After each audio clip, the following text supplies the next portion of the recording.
Saya juga bingung, Pak. Bingung juga ya? Dari kacamata orang awam kan sama tuh, Pak. Novel Baswedan ini dia dituntut dengan 1 tahun.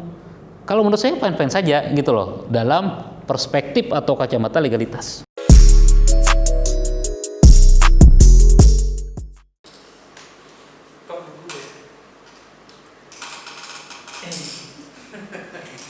Apa maksudnya kemarin itu buat konten yang nyembur air keras itu gimana itu? Itu Pak. Sengaja mereka itu, Pak. Itu dibuat spontanitas aja, Pak. Oh. Gimik aja sih sebenarnya. Iya. Nggak maksud apa-apa. Iya kan ya? Air keras kok, Pak. Air dingin. Oh, air dingin. Soalnya air keras nggak ada keras. Oh, Iya. gitu ya. Iya. Korbannya kemarin Saya, Pak. Kamu ya? Basah, Pak. Waduh. Air dingin, Pak. Tapi nggak apa-apa ya. Sedikit aja. Sengaja, sengaja. Iya. Tapi tidak menghilangkan kegantengannya ya. Gitu ya. Oke, kembali lagi bersama kami di Sudut Pandang bersama saya Yudhistira Bayu Bujang. Saya Tina Amalia. Saya Komang. Dan saya Anang Sopan Tornado. Oke. Kalau di Jakarta ada Hotman, kalau di Banjar ada Hot Daddy. Anjay. Yes. Oke, pembahasan kali ini masih tentang kemarin yang video tentang kasus Novel Baswedan. Ini akan berlanjut tentang putusan, kita lebih menyorot putusan jaksanya ya, tuntutan jaksanya, dan bagaimana pandangan sosiologis dan hukumnya ya terkait kasus ini sendiri, karena Bapak yang di sebelah saya ini, Hot Daddy kita, adalah dosen di Fakultas Hukum Universitas Muhammadiyah, dan beliau juga malang melintang lah di dalam semua perkara-perkara yang ada. Anjay. Oke, Mantap. Pak, Jadi omongan kita berdasar ya. berdasar. Sekarang nggak kayak Soalnya kalau kemarin. nggak berdasar kita dipanggil nanti. Bahaya. Nanti Diperiksa. Iya. Nggak enak nanti kan. Oke. Iya. Oke, mungkin dari saya ingin menanyakan nih, ini yang lagi marak beredar di media sosial dan isu-isu yang lagi hangat-hangatnya di Indonesia kembali, kasus Novel Baswedan yang lama sudah ini disimpan, akhirnya terkuak dan hampir menemui titik terang dan titik akhirnya. Iya. Bahwa tuntutan jaksa yang sangat-sangat disorot oleh masyarakat adalah cuma 1 tahun saja, 1 tahun penjara. Nah, mungkin Bapak bisa menjelaskan apakah tuntutan jaksa ini memang sudah berdasar secara hukum ataukah apa-apa ya realita hukumnya? Baik. Oke. Terima kasih ya. Assalamualaikum warahmatullahi wabarakatuh. Waalaikumsalam. Saya terima kasih dulu kepada Mas Yudis ya, Mbak Tina, dan juga ini Mas Komang ya. Ini luar biasa sekali ini kontennya, dan sangat sangat merepresentatif anak muda sekarang yang tidak hanya sebagai orang yang milenial ya, tapi juga orang yang memang ingin menggali mengenai apakah kejadian-kejadian yang ada di dalam dunia hukum sekarang itu secara akademisnya gitu loh. Artinya di situ dia lakukan cross check ya, cross check. Mas Yudis luar biasa sekali ya. Memang dalam hal ini ya, kalau kita lihat dalam konteks secara sosiologis ini kan menarik sekali ya.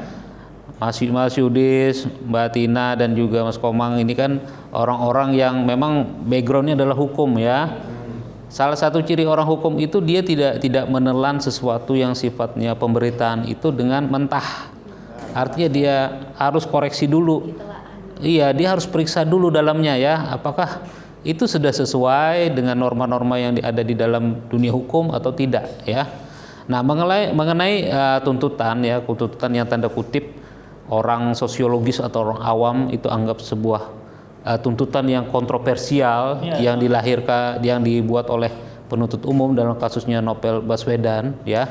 Nah, ini saya akan mengajak dulu kita melihat dalam 2 perspektif. Ya kan?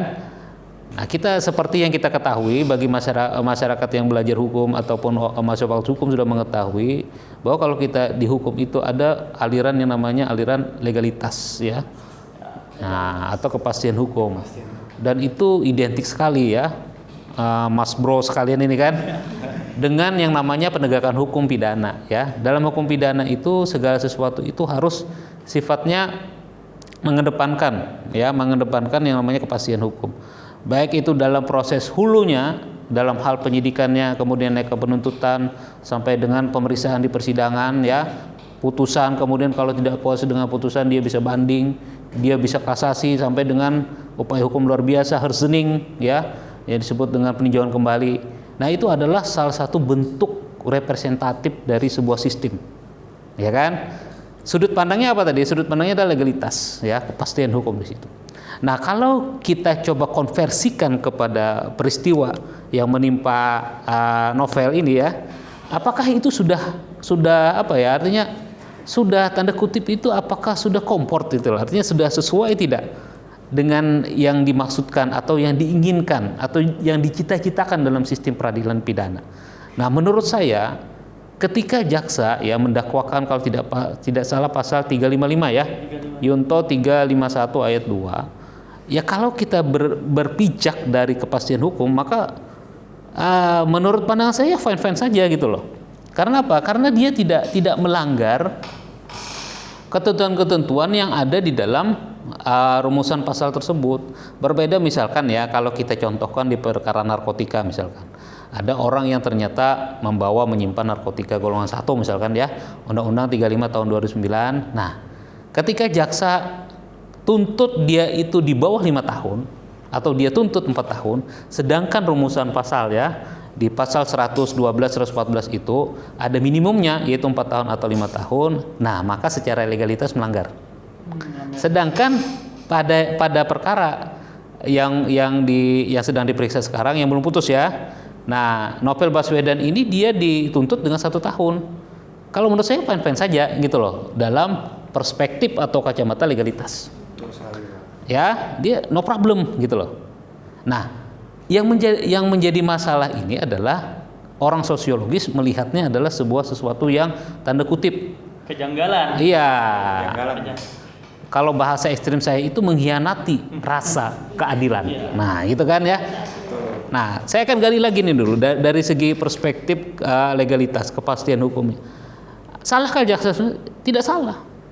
Ya, dalam tahapan tuntutan dia kasih 1 tahun itu, kita harus tahu dulu perjalanan sampai ke 1 tahun itu ini bukan asbabul nuzul ya, asal muasalnya dari mana?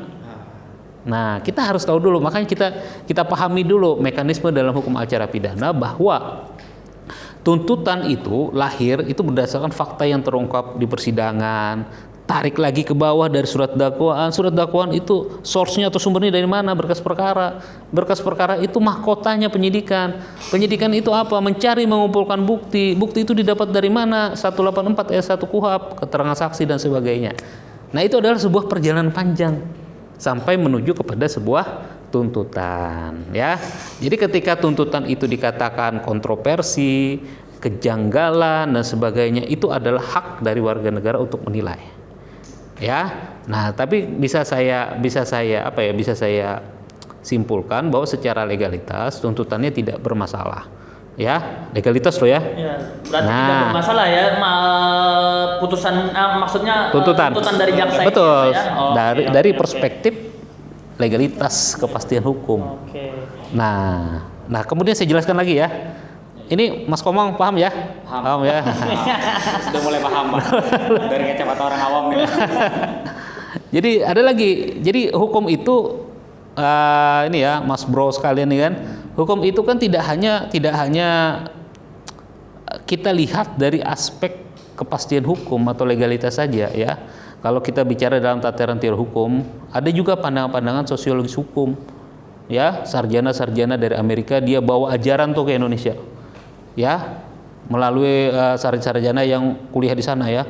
Dia mengatakan bahwa ada sebuah teori hukum yang dipelopori oleh Jeremy Bentham. Dia katakan bahwa hukum itu yang dikatakan hukum itu adalah sesuatu yang memberikan kebahagiaan seluas-luasnya bagi masyarakat. Belum bahagia berarti begitu. Iya, betul ya. Itu premnya itu sebenarnya. Jadi kalau misalkan tidak membahagiakan, itu bukan hukum. Nah, jadi yang terjadi seperti itu sekarang. Pandangan sosiologis terhadap perkara ini, ternyata hukum itu ibarat orang itu adalah air. Ternyata air, ya kan? Saya analogikan air, hukum itu air. Ternyata air yang diberikan kepada pencari keadilan, yang dicari oleh masyarakat itu belum selesai atau belum bisa memuaskan dahaga, ya, dari orang-orang yang justice seeker, mencari keadilan. Nah, karena apa? Karena dia melihat ada semacam ketimpangan kan. Nah, mungkin Mas Yudis melihat ya ada beberapa tuntutan yang mungkin ya dibandingkan dengan kasusnya perkaranya Nobel kan jumping ya, artinya jomplang ya, artinya sangat jauh sekali. Nah, kenapa hal itu terjadi? Orang sosiologis, orang umum ya sah-sah saja dia menilai gitu loh. Dalam konteks misalkan ini bertentangan dan sebagainya. Karena apa? Karena secara sosiologis ya kan mereka itu melihat atau merasakan. Nah, yang namanya rasa keadilan itu kan sifatnya liquid. Keadilan pada tahun 2020 ya kan 2020 sekarang ini kadang-kala berbeda, dan saya yakin itu berbeda dengan rasa keadilan yang ada di tahun 1970 atau 1980 atau 1990 misalkan ketika saya masih SD. Ya kan? Nah, seperti itu juga karena dipengaruhi oleh cara hidup orang, cara berhukum orang, cara kebutuhan orang, kan seperti itu, ya. Nah, sedangkan sekarang di era keterbukaan itu orang kan bisa akses semua nih. Orang bisa punya logika sendiri. Dia lihat peristiwanya kok dianggap sama, tuntutannya beda dan sebagainya. Ini kan pertanyaan why gitu loh. Ya kan? Dan mereka mencoba mencari keadilan sendiri gitu loh. Dan diungkapkanlah, diekspresikanlah dalam bentuk apa? Bentuk Ayo Bapak. Bentuk yang diekspresikan di dalam media sosial. Dia buat konten atau meme seperti apa gitu kan, tulisan-tulisan yang mengatakan bahwa ini tuntutan seperti ini. Ya no problem juga gitu loh. Secara sosiologis no problem gitu lah. Ya kan kita kan boleh kita menilai ini seperti sesuai dengan perspektif sosiologis. Ya kan kacamata sih boleh gitu loh.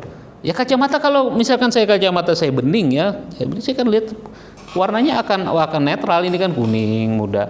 Tetapi ketika saya pakai kacamata hitam, maka tidak akan sejernih ini yang saya lihat. Nah, begitu juga ketika orang sosiologis mengatakan bahwa itu belum memenuhi rasa keadilan, ya kan? Adanya perbedaan dan sebagainya. Nah, itu ya. Jadi dapat saya kotakkan, kita harus melihatnya dalam dua perspektif tadi. Perspektif legalitas, perspektif kepastian hukum dengan perspektif sosiologi. Ya kan? Nah, ini yang penting ya. Jadi kalau kita paham hal ini, kita akan menjadi orang yang wise, orang yang bijak. Kita itu akan tidak akan sampai hati menjudge atau menghakimi orang itu salah atau benar. Karena apa? Karena kita harus paham kemungkinan orang itu perspektifnya berbeda dengan yang kita pakai. Kacamatanya itu berbeda dengan kacamata yang kita pakai gitu loh. Cara pandangan orang berbeda-beda. Benar, Mas Yudis ya. Negara hukum. Iya. Orang awam. Betul. Ya, silakan. Kalau saya berpandangan ini kan ada kasus yang berbeda, hampir-hampir sama lah, tapi beda tuntutannya. Yang sekarang ini beberapa hari yang lalu kan sudah keluar tuntutan dari penuntut umum terhadap kasus Pak Wiranto, pencobaan penusukan terhadap Pak Wiranto kemarin itu dituntut 15 tahun penjara. Nah, sangat berbeda dengan tuntutan kepada terdakwa kasus Pak Novel ini, cuma 1 tahun. Nah, maksud saya di sini adalah apakah kasus Pak Novel dan kasusnya Pak Wiranto ini sama, dan juga apakah bisa dimasukkankah dalam pasal percobaan pembunuhan terhadap Pak Novel yang dilakukan oleh kasus Pak Wiranto ya. apakah bisa maksudnya ataukah juga berbeda konteks kasusnya ini Pak? Iya, bagus ya. Bagus sekali ya Mas Yudis ini kritis orangnya ya. Memang seperti itu. Itu adalah apa ya? Artinya ada peribahasa mengatakan pertanyaan seseorang itu menentukan kualitas seseorang. Nah, ini kan Jiwa anak muda ini, Pak. Jadi Jiwa anak muda. jadi Mas Yudis ini ya berkualitas ya. Berapa grade-nya? Ya 9 gitu loh. Kalau boleh 1 sampai 10 skalanya kan gitu ya.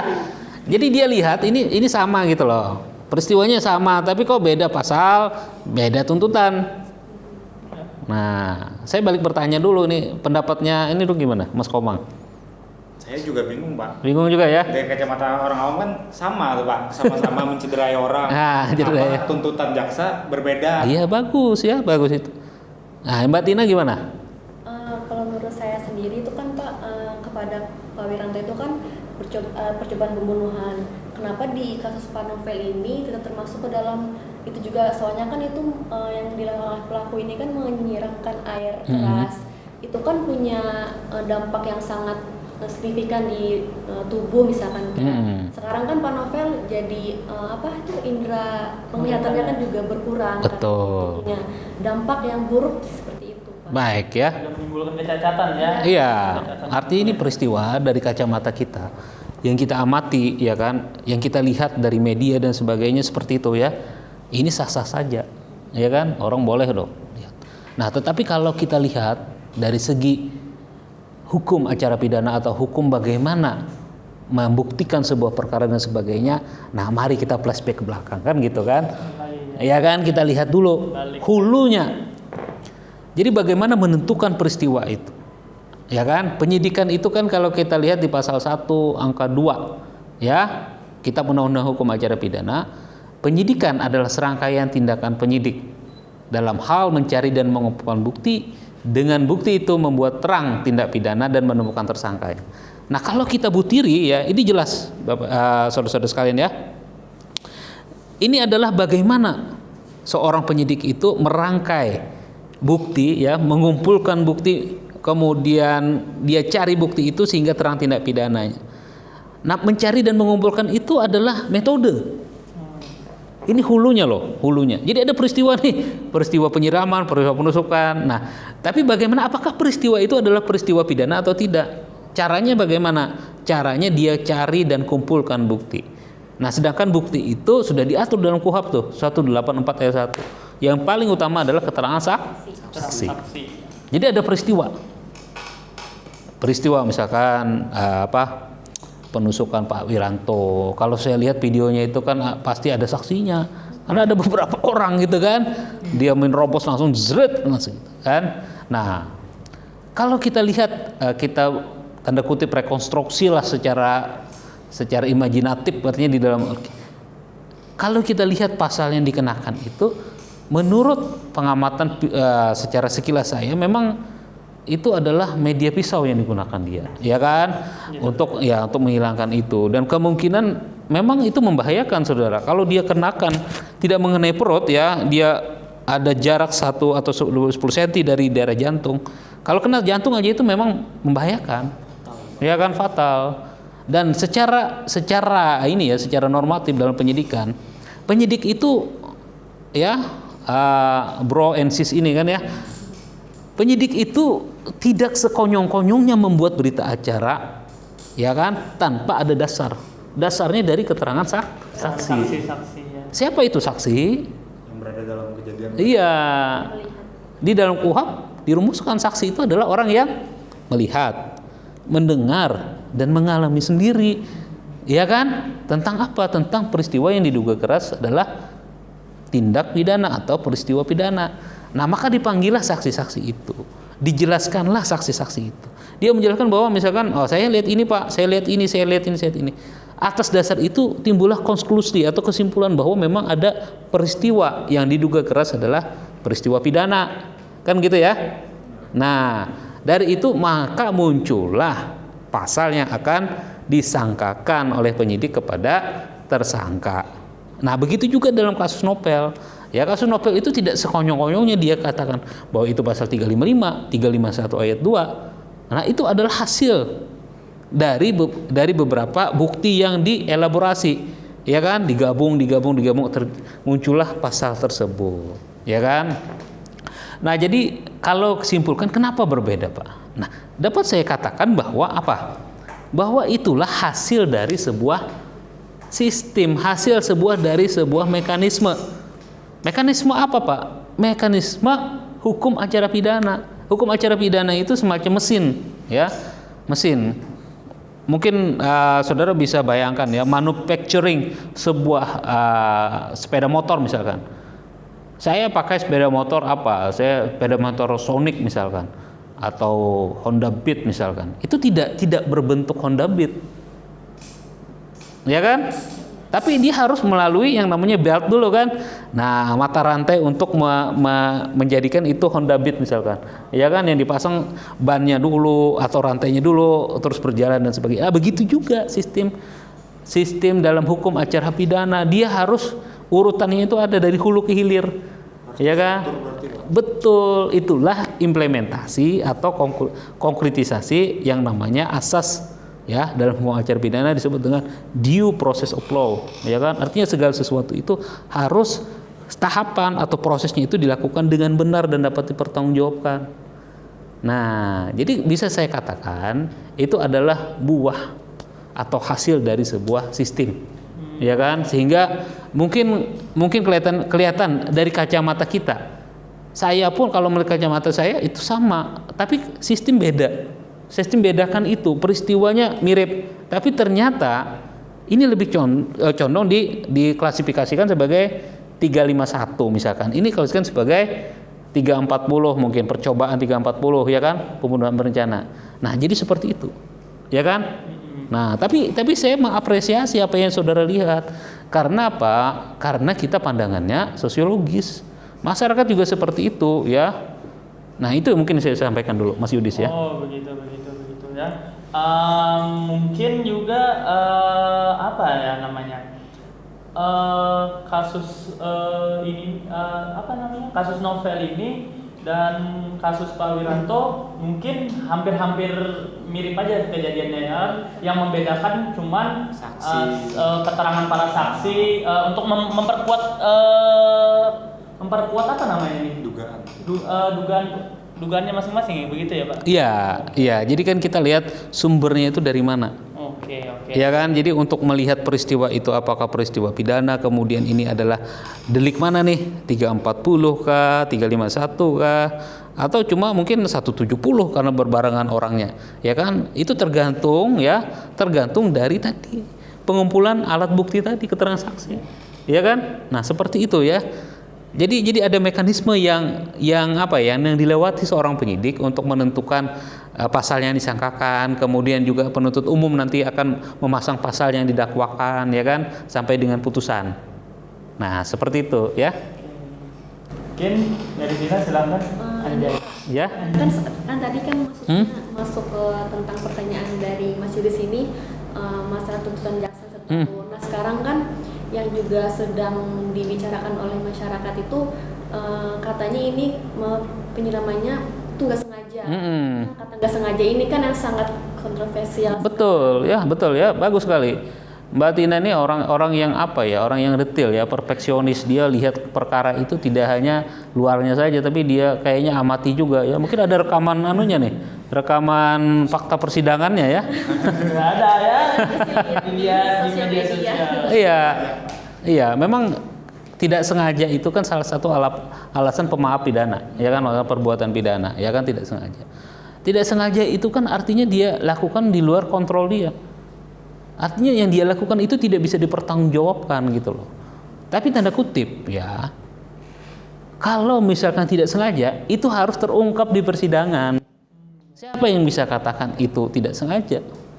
Ya kan? Harus ada. Berarti harus ada saksi lagi.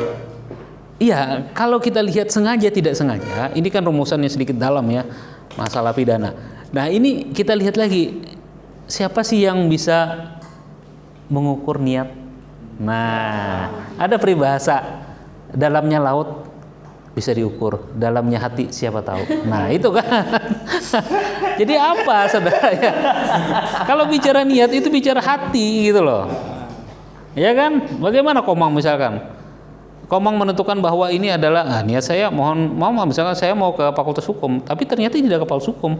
Ya kan? Nah, siapa yang bisa mengukur niat itu? Nah, agak susah gitu loh. Tapi memang ada teori-teori yang bisa diungkap nanti di dalam persidangan, mengungkapkan sejauh mana sih niat itu. Ya kan? Nah, tapi kalau kita lihat, semisal itu terbukti tidak sengaja, memang kalau tidak sengaja tidak bisa dipertanggungjawabkan. Gitu loh. Kalau memang terbukti, gitu loh. Nah, jadi kalau kata sengaja itu memang bisa dibuktikan dan hakim mungkin ya memutus nanti bahwa itu memang ada ya ketidaksengajaan itu, ya bisa saja nanti hakim. Ya kan? Hakim dalam artian dia putus bebas boleh aja. Itu loh. Ngeri sekali kan? Nah, tapi ya itulah. Nah, nanti akan saya utarakan sedikit ya. Mungkin saya sedikit melampaui nih. Ini kan begini.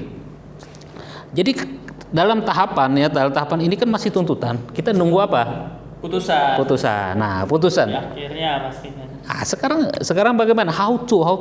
Bagaimana hakim itu memutus? Apa yang dibutuhkan hakim? Apa yang menjadikan hakim itu yakin untuk mengatakan bahwa si terdakwa itu bersalah? Ya, cara mudahnya kita ilustrasikan. Mbak Tina, Mas Yudis, Mas Komang ini sebagai hakim, 3 orang nih. Nah, ilustrasikan saja, analogikan bahwa kita akan sidang, kita akan dakwakan 2 orang terdakwa. Kapan?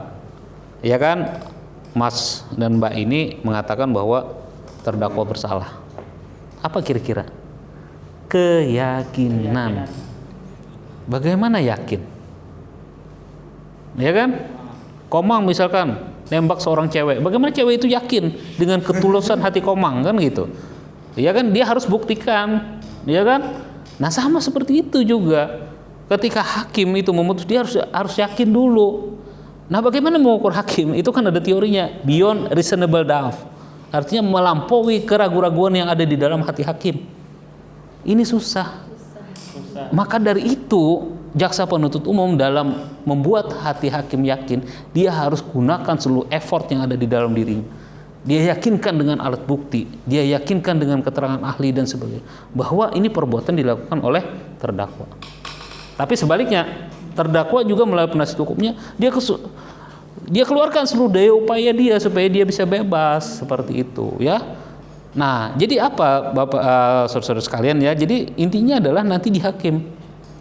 Ya. Ada di hakim sebenarnya. Betul, Mas Yudis. Karena hakim itu sebenarnya dia sangat-sangat bebas. Ya kan, sangat-sangat bebas. Dia tidak terkungkung dari surat dakwaan aja sebenarnya. Kenapa saya berkata sebenarnya? Dasarnya apa? Karena ada putusan bebas. Ya kan, unsur pasal tidak terpenuhi. Karena hakim itu kan tidak hanya melihat dari isi surat dakwaan saja, tapi dia juga lihat ada yang disebutkan dalam undang-undang pokok kehakiman itu yang disebut dengan the living law. Ya kan? Hukum yang hidup dalam masyarakat, kebiasaan, adat istiadat itu juga mempengaruhi bagaimana hakim itu nanti beyond reasonable doubt. Gitu loh. Itu yang harus dimiliki hakim. Jadi bisa saja nanti putusannya itu dituntut 1 tahun, tapi nanti putusannya nanti mungkin lebih dari jumping 1 tahun jumping nih, langsung melambung 10 tahun, dia tidak masalah. Maksimal mungkin. Iya kan, karena melihat gerakan-gerakan secara sosiologis ini sangat frontal, ya kan, banyaknya di media sosial, ini ketidakadil, bisa saja hakim tidak masalah. Dan misalkan kalau putusannya itu mungkin tidak akan sama dengan tuntutan, nanti kan ada upaya hukum lagi dari siapa? Dari terdakwa, ya kan? Bukan dari jaksa penuntut umum, dari terdakwa mungkin bisa saja dia minta bebas, ya kan? Karena apa? Karena putusannya dia mau bebas, bisa saja dia banding ya. Nah, satu hal lagi saya tambahkan ya, bahwa putusan pidana itu tidak menghilangkan hak keperdataan dari korban. Jadi silahkan dia tuntut lagi secara perdata, ya kan? nanti novel misalkan dia tuntut saja ada kerugian material dan imaterial seperti itu, ya. Gitu ya, Mas Komang ya. Gimana Mbak Tina? Ini Pak, kan katanya ada di berita itu kan waktu kejadian itu Pak, waktu pukul 4 subuh ya. Iya. Nah, apakah waktu kejadian ini juga akan mempengaruhi atau jadi pertimbangan hakim untuk memutuskan waktu kejadian ini kan pukul 4 subuh. Nah, Iya. katanya itu kan buat apa sih orang keluar jam 4 subuh terus Bawa air melakukan- keras, Pak, iya, keliling-keliling bawa air katanya keras. membawa Bingung sudah gitu. membawa kayak gitu kayak ada udah direncanakan gitu Pak. Iya, ini smart sekali ya, pertanyaan yang cerdas ya. Memang ciri-ciri orang hukum itu seperti itu ya. Iya benar Mbak Tina ya. Jadi orang hukum itu kadang-kala detailnya minta ampun ya. Karena dia pengen bukti, misalkan dia belanja apa ya? Belanja di warung-warung kecil aja mungkin harus pakai kwitansi gitu kan. Karena untuk menyatakan bahwa terjadi sudah yang namanya jual beli, ya kan? Ada peralihan hak di situ kan? Harus ada kwitansi. Nah, seperti ini tadi ya benar ya, ini ciri orang hukum. Dia pada jam 4 subuh pencahayaan mungkin masih remang-remang. Ya kan, masih gelap, orang sholat, ya kan, pakai air keras lagi dia. Nah, sekarang begini ya. Karena negara kita ini kan menganut asas legalitas ya dalam pembuktian dan sebagainya. Pertanyaan saya adalah apakah hal ini berhasil? Ya kan, diekspos oleh penuntut umum di dalam surat dakwaan dan juga di dalam fakta yang terungkap di persidangan. Karena apa? Karena hakim itu perlu pengetahuan yang komprehensif terhadap perkara. Iya, jangan setengah-setengah gitu loh. Jadi ketika saya ibaratkan ruang persidangan itu kayak ring tinju. Ring tinju itu bagaimana? Iya, kadang-kadang ring tinju itu ada cara bertinju itu defense saja dia. Bertahan kan, biar aja dipukul, tapi tunggu dulu musuh sampai habis dulu tenaganya baru dia serang. Kan gitu kan? Nah, begitu juga di persidangan. Kalau ini tidak diungkapkan oleh penuntut umum, maka peran dari siapa? Penasehat hukum. Iya. Advokatnya, pengacaranya yang coba ungkapkan itu di persidangan. Dan kadangkala ini adalah counter attack, serangan balik. Ya. Tadi bagus sekali pada unsur ada tidak seperti itu. Hukum kebiasaan melihat tidak orang tiba-tiba membawa air keras pada jam-jam tertentu itu. Padahal pekerjaannya bukan pekerjaan tukang aki misalkan. Kan seperti itu ya. Kalau tukang aki mungkin bisa saja. Setelah akinya di ini sebagainya kan sore hari mungkin. Sudah terjadi. Iya, karena dia bekerja atau misalkan dia nganter aki ada mobil mogok di sana dia bawa tenteng itu kan. Tidak sengaja dia bercanda atau apa dia lempar kena mukanya si Novel, Pak Novel kan seperti itu. Nah, jadi tinggal itu bagaimana terungkap di persidangan. Nah, itulah kepiawaian seorang ya tanda kutip mungkin penasihat hukumnya melihat celah-celah tersebut.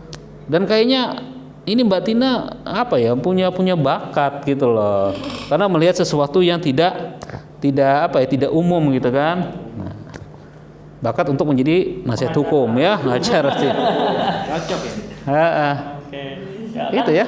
Di dalam persidangan kan penasihat hukum mengatakan bahwa ini Pak, si terdakwa ini melakukan secara spontanitas dan tidak disengaja katanya. Kan niatnya katanya menyiram ke badan, kenanya di mata. Nah, apakah dari penasehat hukum tersebut bisa memunculkan keyakinan hakim atau dapat berpengaruh lah dalam putusan hakim atas pernyataan si penasehat hukum tersebut?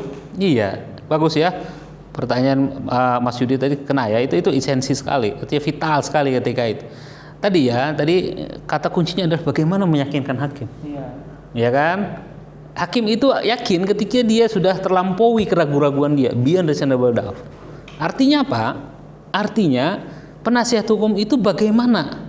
How to ya kan? Bagaimana dia bisa mempengaruhi keyakinan hakim bahwa logika ketika dia siram dia mau kena mata. Nah, seperti itu kan. Nah, ini kan sebenarnya kepiawaian dia bisa gunakan teori-teori gravitasi. Ya kan? Yang sidang lebih kayaknya lebih detail itu kalau kita buka YouTube sidangnya Jessica itu loh. Oh iya. Nah, itu kan bagaimana dia menilai berapa miligram racun itu bisa mempengaruhi lambung seorang. Nah, begitu juga silakan. Di situ domainnya keterangan ahli yang menerangkan.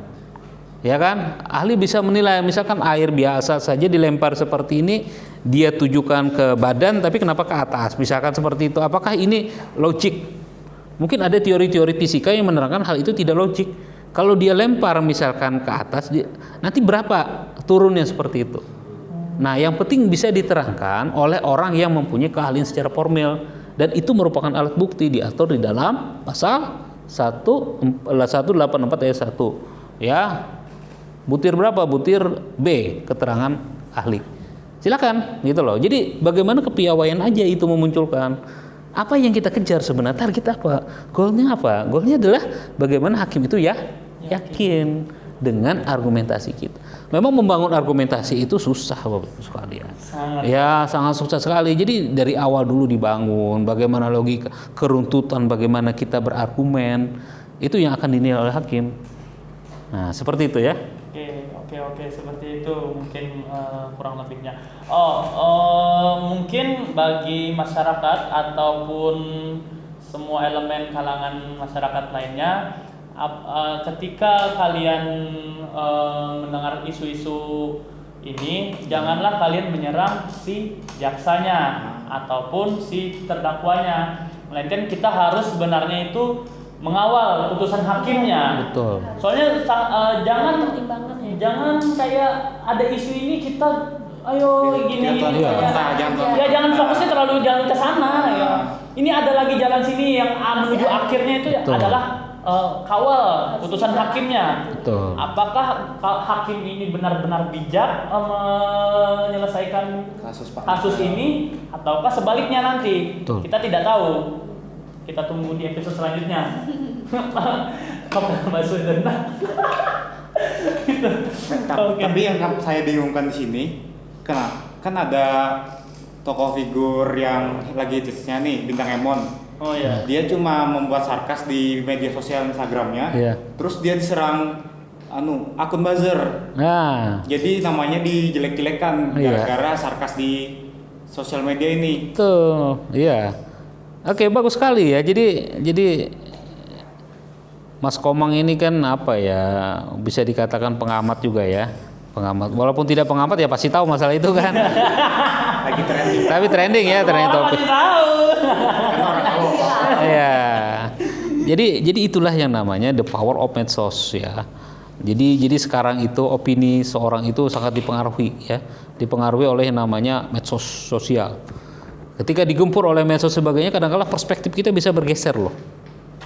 Dan ini sebenarnya tidak sehat kalau kita belajar di dalam dunia hukum. Kadang-kadang ini akan mempengaruhi yang namanya artinya kesakralan dari hukum tersebut. Kadang-kadang belum ditetapkan tersangka, tapi masyarakat sudah menjudge bahwa dia tersangka. Ya kan, padahal kita misalkan orang itu belum tentu bersalah tapi sudah dijudge bersalah, itu kan sudah jelas-jelas bertentangan dengan asas yang namanya presumption of innocence atau praduga tidak bersalah. Kan seperti itu kan. Nah, seperti misalkan Bintang Emon tadi dia katakan seperti, wah semua orang mengatakan salah. Wah, viral semuanya kan, menyalahkan sebagainya. Nah, inilah sebenarnya pendewasaan seorang masyarakat hukum, negara dan sebagainya tidak mudah terbakar tanda kutip. Ya kan? Tidak mudah terbakar dengan isu-isu yang ya mungkin belum terkonfirmasi secara hukum benar atau tidaknya gitu loh. Nah, sebagai orang yang taat asas sebenarnya kita khususnya mahasiswa Fakultas Hukum dan orang belajar hukum, ya nanti dulu kita komen dulu. Ya kan, karena ada asas yang melindungi seseorang kan. Karena salah satu ciri negara hukum itu adalah perlindungan hak asasi manusia. Ya kan? Nah, orang itu patut untuk dinyatakan tidak bersalah sebelum ada putusan pengadilan yang mempunyai kekuatan hukum yang tetap. Ya, dalam perkara Emon tadi adalah potret sebenarnya bagaimana sosial media itu sudah mempengaruhi ya seluruh aspek terutama pemikiran kita. Bagaimana bisa menjudge seseorang yang belum tentu dia salah. Itu menjadi seorang yang salah, ya. Nah, tadi saya katakan juga ya, sering juga saya katakan dalam kuliah, kita belajar hukum ini kan membentuk diri kita itu menjadi orang yang bijak atau wise. semester 1 ya mungkin sudah belajar ya kita. Ada yang disebut dalam pengantar ilmu hukum itu ada hukum dalam tataran das Sollen dan das Sein. Dalam alam impian dan alam kenyataan. Nah, jadi kalau kita melihat dalam alam impian ini luar biasa kan? Tapi dalam kenyataan luar biasa apa ya? Hukum itu begitu indah, begitu elok ya kan? Tapi dalam kenyataan ternyata hukum seperti ini. Nah, orang hukum bagaimana? Orang hukum itu berdiri di tengah-tengah. Dia tahu keadaan seperti ini, impian tahu, kenyataan tahu. Sehingga apa? Sehingga dia tidak akan sakit hati ketika misalkan impian dia tidak terwujud. Ya kan? Ketika dia berdiri di das Sein. Nah, tetapi dia juga tidak akan merasa bahwa ini akan kekal ketika berada di dalam posisi das Sollen. Nah, itu jadi wise gitu kan. Saya kira gitu ya, Mas Komang ya. Tapi kalau menurut pendapat saya terkait kasus yang Bintang Emon yang lagi hangat-hangatnya ini, kalau menurut saya pribadi ini adalah pengalian isu. Maksudnya pengalian isunya begini loh. Si Bintang Emon ini terhadap kasus novel Baswedan ini nggak ada pengaruh apa-apa sebenarnya, dan negara kita ini negara demokrasi dan dijamin hak berpendapat kita dijamin oleh negara, maksud saya begitu. Kita lihat backgroundnya si Bintang Emon ya, itu adalah public figure. Nah, public figure tentu satu ada kesalahan atau terjadi kasus itu pasti marak, semua pasti mata tertuju padanya, dan kasus-kasus yang lain pasti akan turun. Nah, begitu. Soalnya kasus-kasus seperti ini kan ini hanya kalau saya melihat sudah lewat kacamata awam aja, ini adalah pengalian isu aja untuk meredakan isu-isu yang ada sekarang ini yang lagi marak-maraknya dinaikkan lah si Bintang Emon gitu kan. Soalnya apa sih pengaruhnya Bintang Emon terhadap kasus novel Baswedan? Dia ahli hukum bukan kan? Dia pakar hukum bukan, hakim pun bukan gitu. Cuma komedian saja dia. Iya, makanya itu jangan terlalu terpengaruh dengan isu yang seperti ini. Maksudnya toh Bintang Emonnya tidak terbukti lah, tidak memakai, kan dia ada tes ya rasanya kemarin kalau nggak salah di media sosialnya dia tes urin dinyatakan negatif. Nah, mungkin serang-serang buzzer ini ya mengupayakan untuk pengalian isu aja sih menurut pandangan saya sendiri. Terus juga kan Pak, si Bintang Emon itu cuma mengeluarkan pendapat betul. Kenapa dia kayak diserbu kayak gitu. Betul. Ya, jadi kan hak berpendapat udah ada dilindungi dalam Undang-Undang Dasar. Iya, ya jadi dari sudut pandang hukum ya no problem sebenarnya dia mau apapun ya kan. Kalau misalkan itu nanti dianggap delik dan sebagainya kan nanti bisa saja aparat akan memproses dia dan sebagainya. Ya, saya juga kalau boleh berpendapat secara sosiologis ya hal itu sama seperti Mas Yudis tadi, mungkin pengalihan isu dan sebagainya ya kan, karena melihat dari ramainya media sosial sekarang, mungkin ada sesuatu yang ingin disembunyikan, di hidden dan sebagainya kan, dan diperlukan pengalihan isu ya, bisa saja ya. Tapi dari situ kita bisa melihat dunia itu sekarang semakin liquid gitu loh, semakin cair gitu kan, segala sesuatu bisa saja terjadi, bisa ke kutub sana, kutub sini, kutub sana, nah, seperti itu kan. Artinya kita sebenarnya ada pelajaran di situ ya, ada pelajaran apa? Pelajarannya kita harus ekstra hati-hati dalam bermedsos, ya kan? Daripada itu tidak menguntungkan diri kita, ya ngapain gitu kan? Nah, kadang-kala statement kita, jari kita itu adalah harimau kita kan? Bukan lagi mulut, tapi jari itu adalah harimau kita, itu bisa membahayakan ya. Jadi ya kita hati-hatilah. Seperti itu ya. Tapi untuk Bintang Emon tetap semangat, kami mendukung kalian. Mantap. Oke. Itu terkait isu-isu yang sedang beredar dalam beberapa minggu belakangan ini. Mungkin ada lagi? Mungkin sedikit aja Pak, misalkan Siap. ini kan masih belum sampai ke tahap putusan. Betul. Apa sih mungkin bisa dari video ini mungkin jadi bisa pertimbangan untuk hakim untuk memutuskan perkara dari Pak Novel ini bagaimana gitu? Iya, baik. Bagus sekali. Jadi intinya adalah hakim itu tidak hanya terkungkung dalam asas legalitas, dia harus juga melek dalam asas sosiologis ya.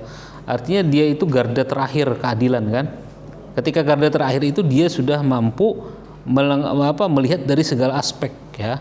Aspek tidak hanya legalitas di situ, sosiologi silahkan gitu kan. Kenapa saya berbicara tersebut? Kadangkala atau begini, kenapa pertanyaan itu hakim itu tidak robot? Kenapa harus manusia? Nah, karena hakim dianggap punya rasa, ya kan? Dan rasa ini tidak tergantikan baik itu dengan AI ya, artificial intelligence dan sebagainya bisa ya kan. Artinya apa? Artinya hakim itu punya rasa. Dia bisa lihat dengan rasa dia, oh ini misalkan orang terdakwa itu punya anak banyak, tanggungan banyak. Jadi hukuman itu bisa saja lebih ringan dari tuntutan, tapi bisa saja dia lebih tinggi dari tuntutan, ya kan? Karena tuntutan itu dianggap oleh hakim belum mengakomodir aspek-aspek lain yang mungkin lebih penting daripada dari aspek legalitas gitu loh. Seperti itu ya. Mas Komang, Gimana Mas Komang? Saya sebagai orang awam sudah tercerahkan semuanya. Cerahkan ya. Tercerahkan. Gimana masa pandemi ini apa kegiatan? Susah ya. Susah Pak. Oke. Mungkin dari dalam video kali ini dapat disimpulkan bahwa ujung pada ujungnya adalah putusan hakim yang akan namanya itu apa ya? Dapat memutuskan segala perkaranya lah. Iya, dengan seadil-adilnya gitu Dengan kan. seadil-adilnya. Dan kita harus terus mengawal keputusan hakim. Iya. Oke. Tetap Timis. di mata Yudis. Oke, mungkin itu saja yang dapat kita disampaikan. diskusikan ya. Oke, sekian. Terima kasih. Jangan lupa like, comment, and subscribe. Oke. Halo, terus dukung channel ini ya dengan cara like, comment, and subscribe. Gue ini.